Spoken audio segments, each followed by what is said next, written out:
Today I'm going to talk about protest movements. The first one is the African American Civil Rights Movement. The second one is feminism. And then the last one is the LGBTQ movement. In the civil rights movement, there are some goals they like to aim.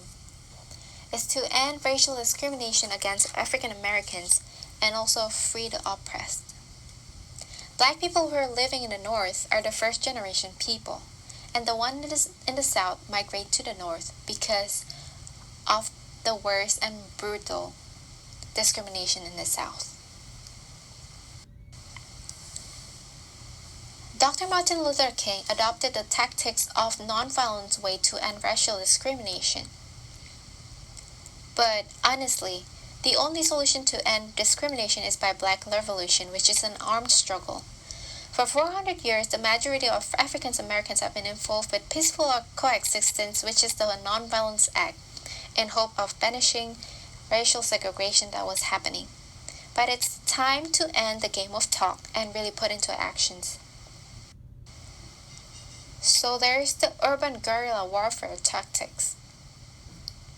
It is the one way that they'll beat the United States because they cannot use bombs on them because they're inside their country. It's a hand-to-hand combat, and they for sure believe that they'll win to obtain the freedom. Weapons can never defeat the will of men to fight, they said, and that is precisely where the world was that day. There has been success and failures during the movement.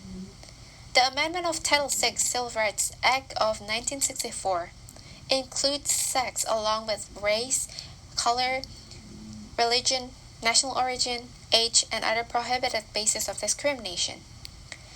However, despite the fact that Title VII of the landmark Civil Rights Act of 1964 that further prevented sex discrimination in employment, African American women still remained at the bottom of the economic totem pole because of the race and sex-based discrimination. Next, let's go to feminism movement. It happens during the 1960s and 70s. Feminism is a movement that strives for women's rights in society. Middle-class women got the Mrs. degree. Only housewives.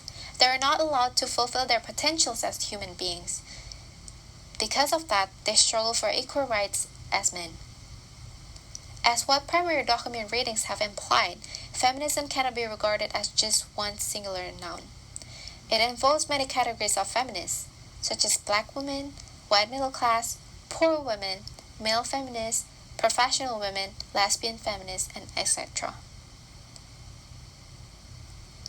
Ladies have tactics to protest for peace. 50,000 women came as mothers to protest. And there has been job discrimination around. New York Times made fun of this. Quote, "What if guys want to apply jobs as Playboy bunny?" Unquote.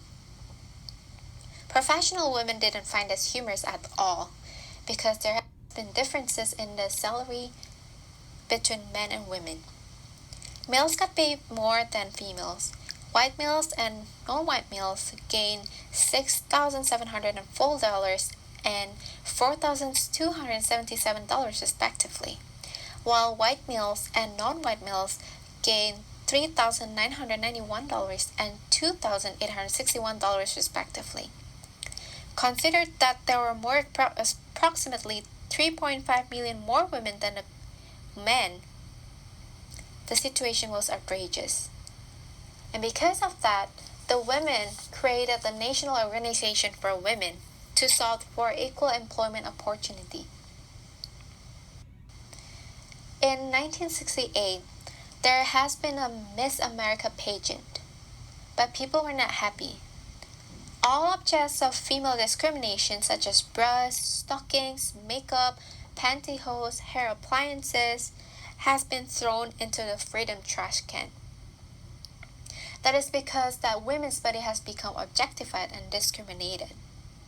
And they even call them Welcome to the Miss America cattle auction. In 1973, women actually soared to above. There's a female tennis player named King defeated the male tennis player Ricks in 3 straight sets. The points are 6-4, 6-3, 6-3.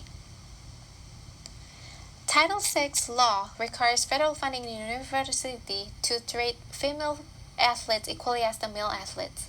That means they provide equal amount of funding on both males and females for college sports. Again, there has been success and failures.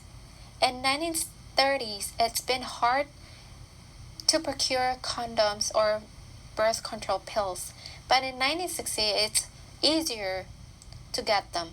It's more options to procure those and then more accessibility. And then women has the right to do abortion. In 1972, Congress passed Equal Rights Movement.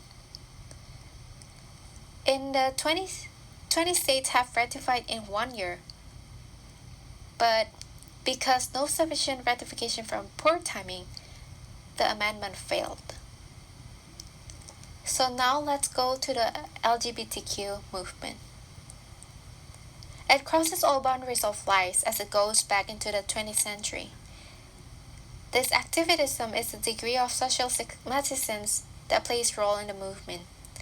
For the last 2 or 3 decades of the 20th century, strong modification about silence has been going on about identity.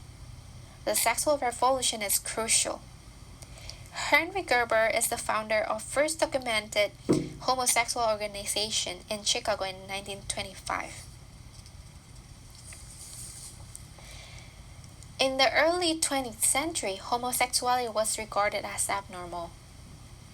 Because of that, only 10 people joined that time to the organization because leaders were arrested as people called them strange sex. So the goal is to stop abuse against gays and lesbians who are in pursuit of their self-identity and happiness. To let them have the freedom like the ones without mental abnormalities. There are some tactics that's going on. There are several significant macro developments that make it easier to live as a gay or lesbian in the United States. The first is urbanization. Urban anonymity has been going on, and it's not possible in such small cities in America, where everyone knows everyone else. The second one is decline of the extended family, which make it easier to lesbian and gay to live independently and separately and keep the identity they'd like to have. The third one is the industrialization. There have been higher percentage of jobs for women which provide them economic freedom so make them easier to finance themselves independently away from their families to pursue their identity and lifestyle. It's been putting more impact on lesbian than gay men. The last one of the 20th century microtrends is the modern warfare. During the World War II, 4% of US soldiers were gay or lesbian, and because of that, they have been grounded for dishonorable discharge. One person named Alfred Kinsey studied about human sexuality. He said that at some point in their lives, 30% American men and 21% American women had offered gay experience. Similar to other movements, there has been successes and failures too. The first society that is successful for homosexuals are Mattachine Society that formed in 1948 in LA. It helps overcome social isolation and intellectual confusions. Thousands of people joined the society. And because sexism actually happened within the male-dominated gay group, lesbian members stayed away and formed their own group. So they unfortunately discriminated the lesbians. And in 1969, an unannounced police raid happens in Stonewall, and gays has been brutalized by the police. And because of that, things have been happening. Spurs riots on. It became the base for political movement. For me, the protest movement that's been successful is LGBTQ movement. Even though freedom could seem frightening to gays or lesbians, they wanted to seek freedom for themselves, for their own identity. Unfortunately, they have always been crippled by the law or the chained mind of the society. These homosexuals tended to find freer self-identity than her society. However, the society regarded them as individuals with mental disorders. It is as if they were denied full humanity, not real men, not real women. With the LGBTQ movement, those gays and lesbians have fortunately found their opportunity to pursue self-identities and lifestyles. Even now, states have allowed same-sex marriage to happen, and people are growing to become more accepting of their presence, and that is amazing.